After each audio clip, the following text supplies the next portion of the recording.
이 센서 칩을 만약에 사람 눈과 거의 비슷하게 만들 수가 있으면 원추세포가 모여있는 중심 부분에다가 이거를 이식해서 색깔이라든지 이런 거를 못 느낄 정도로 중심부가 망가진 경우에 도움이 되지 않을까 하는 연구들을 하게 되는 거죠.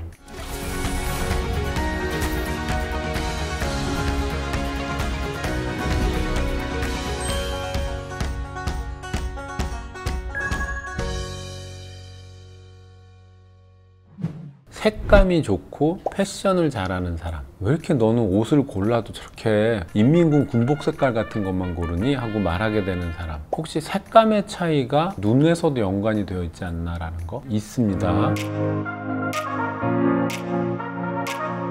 우리 눈에 시신경 세포들이 있잖아요. 어둡고 밝은 것을 느끼는 세포, 간체세포라고 하던가요? 로드셀. 걔네들은 명암을 보고요. 원추세포, 콘셀이라고 하는 거는 움직임과 색깔을 봐요. 원추세포는 뭐 적색도 느낄 수 있고 녹색도 느낄 수 있고 황색도 느낄 수 있는 그런 것들로 이제 구성이 되어 있죠. 원추세포의 기능은 유전적으로 조금씩 다를 수밖에 없어요. 밝고 어둡고 이런 근본을 느끼는 거는 유전하고 별로 관계가 없이 그냥 대부분 다 갖고 있는데, 그 세포들이 망가지는 특수한 질환이 몇 개 있기는 있어요. 그런 것과 달리 원추세포라고 하는 거는 예민하게 색감을 느끼는 것이에요. 그 세포 계열 중에 하나가 뭔가 유전적으로 망가지는 경우 특정한 색깔을 볼 수가 없게 되죠. 그게 색맹입니다. 적색맹도 있고 녹색맹도 있을 수 있는데, 대개 이런 색맹은 반성유전이라고 해서 남자한테만 나타나요.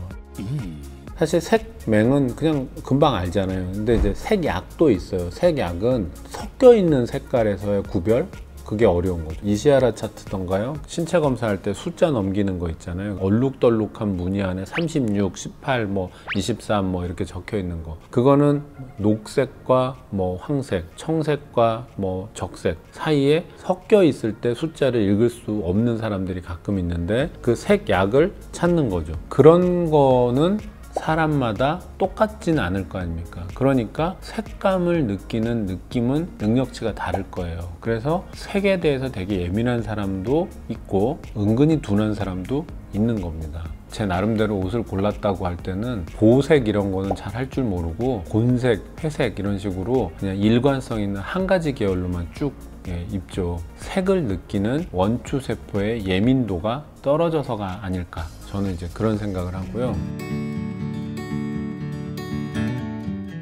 카메라에 이제 센서라는 게 있잖아요. 빛이 들어오면 그 빛을 쫙 영상 신호로 인지해 갖고 그거를 이제 전자정보로 바꿔서 저장을 하게 해주는, 이 센서를 만드는 게 굉장히 어렵고, 디지털 카메라에도 들어가고 스마트폰에서도 사진 촬영하면은 결국 센서로 해서 얘네들이 느끼는 거잖아요. 이 센서 칩을 만약에 사람 눈과 거의 비슷하게 만들 수가 있으면 원추세포가 모여있는 중심 부분에다가 이거를 이식해서 색깔이라든지 이런 거를 못 느낄 정도로 중심부가 망가진 경우에 도움이 되지 않을까 하는 연구들을 하게 되는 거죠. 물론 이 경우에도 시신경이 망가졌을 때는 안 돼요. 그러니까 종이컵 두 개 사이에 실이 잘려졌을 때는 여기서 아무리 아 해도 저쪽에서 들을 수가 없듯이, 시신경 자체가 다 손상이 된 경우에는 기술을 접목한다 하더라도 그건 회복할 방법은 없어요. 2200만 화소 정도 되면은 어느 정도 사람의 눈과 꽤 유사하게 한 0.2 정도의 시력을 맞출 수 있다고 해요. 지금까지 독일에서 이제 만들어진 거로는 1600만 화소의 센서 칩까지는 만들었다고 하고, 그러나 실제로 그것을 사람 눈에 장착했을 때 제대로 작동이 될 거냐? 쉽지는 않을 거예요. 전원을 어떻게 공급할 거냐. 사람 눈에 아까 이 원추세포에는 독특한 기능들이 있어서 빛을 받아서 반응을 하면 이 반응한 세포들이 다시 원래 상태로 되돌아가는 그 과정에서 에너지를 또 만들어서 끝없이 계속해서 쓸 수 있는 배터리 같은 게 장착이 되어 있거든요. 거기에 필요한 약간의 영양 공급만 된다면 그게 계속 가능해지는 거죠. 카메라 센서를 이용하게 되면 배터리가 필요하잖아요. 또 하나는 열이 생길 거라는 거죠. 눈에는 그럼 열이 안 생기냐? 눈에는 그런 쓰레기가 안 생기냐? 생기죠. 원추세포가 빛을 받아가지고 전기적 신호로 바꿔서 시신경으로 보내게 되는데, 그때 작용하는 물질들이 뭐 로놉신, 옵신 뭐 이런 거예요. 그래서 얘네들이 에너지를 이쪽 저쪽으로 이제 움직이면서 조정을 해주는데, 그런 분명히 그건 열도 생기고 쓰레기도 생길 거예요. 그거를 치워가는 기관이 눈 뒤쪽에는 있습니다. 맥락막이라고 하는 부분이 있고, 거기에서 그거를 잘 없애주고 또 재생도 시켜주고 보호도 해주고 해요.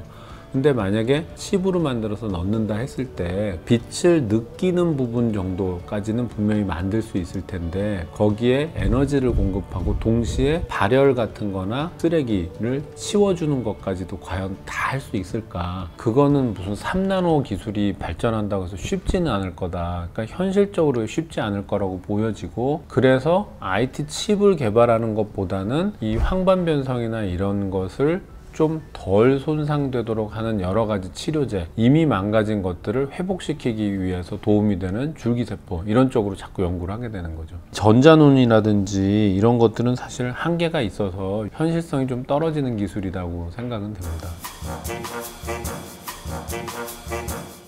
최근에 제가 배운 재밌는 건데요, 전자눈과 관련돼서 어떤 것들까지 나와 있냐면, 안경에다가 옆에 이렇게 작은 초소형 카메라가 달려 있어요. 그리고 이 안경 다리 뒤쪽은 귀 앞에 이제 이어폰처럼 소리가 들리게 할 수 있거든요. 어느 방향을 딱 보면 거기에 있는 글자나 이런 거를 이 카메라가 읽어줍니다. 서류 같은 건 볼 수 있어요. 대면 눈의 움직임에 따라서 카메라가 읽어서 소리로 들려줘요. 저시력 환자들에겐 되게 도움이 되는 장치일 것 같아요. 근데 눈은 이렇게 정면을 보면 거기에 중간에 있는 글씨도 있을 수 있고 멀리 있는 글씨도 있을 수 있는데, 내가 뭘 보고자 하느냐에 따라서 원하는 걸 볼 수 있는데, 이 카메라는 그런 기능까지는 아직은 없어요. 그래서 앞으로는 더 발전하겠지만, 서류 같은 것이 앞에 있을 때 모션 제스처로 이렇게 움직이면 그때부터 얘가 읽어서 귀에 들려준다든지, 이런 식으로 아마 더 발전을 할 수 있을 거라고 생각하고요. 그거를 눈 안에 직접 집어넣는 것까지는 조금 무리가 아직 있다. 그 정도까지를 설명을 드려볼 수 있겠습니다. 이런 것 좀 알아봐 주세요 하는 걸 올려주시면, 눈과 관련된, 시각 정보와 관련된, 그러면 거기에 저희가 또 찾아서 잘 만들어서 올려드리도록 하겠습니다. 지금까지 안과의사 김모현이었습니다.